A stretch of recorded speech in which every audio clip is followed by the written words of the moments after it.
natin ang bahay at lupa. Mabibili na natin ang bahay at lupa. Nakakatulog ng puso ang kwentong buhay ng aking staff na si Ronel dahil biyabiyabik niya sa kanyang balikat ang responsibilidad sa kanyang pamilya. Ang kanyang mama na nais niya sanang maipagamot, ang kanyang kapatid na pinapangarap niyang mapag-aral, ang kanyang stepfather na nooy nakakapangisda subalit ngayon ay hindi na kaya dala ng katandaan. Ilan lamang ito sa mga pinagdadaanan ng aking staff na si Ronel. Ang kanilang tahanan na dapat sana'y pahingahan ang nagiging motibasyon niya para magpatuloy kahit napapagod. Mahirap po paglaki, lalo na pagbagyuhan dyan.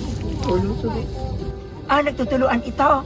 Matagal nang nagtitiis ang pamilya ni Ronel sa tahanang ito. Tahanang madilim, tahanang pinagtagpi-tagpi. Ang tahanang naging silong nila sa tuwing mainit o umuulan. Dito nabuo ang maraming sana sa buhay ni Ronel. Na sana po ay matupad ko po yung pangarap ko para sa mga mama. Kahit maayos lang po na tirahan, na hindi po ako mababasa tuwing bagyuhan, sir. Pag sa tuwing naulan po, sir, yung tumutulo po dun sa may pwesto natin nung nakaraan po. Paano ang sitwasyon ninyo? Dahil siyempre, ilan kayo doon, tapos nasa loob kayo ng bahay. Nakaungkot lang po, sir, pag naulan. As in, nakaungkot. Apo. Habang natulo ang bubong, Apo. gayon. Apo. Dahil sa sobrang lakas po ng ulan, di po maiwasan yung mga trapal po na umagos po papunta sa loob. Anong naiisip mo kapag kagayong naulan at nandoon kayo?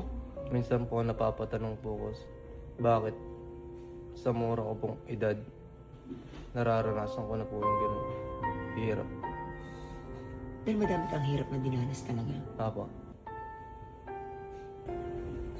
Sobrang hirap po, sir. Hindi ko po maiwasan itanong kung bakit po sa dami-dami pong tao. Siguro kung pong edad, ako po nakakaranas ng gano'n.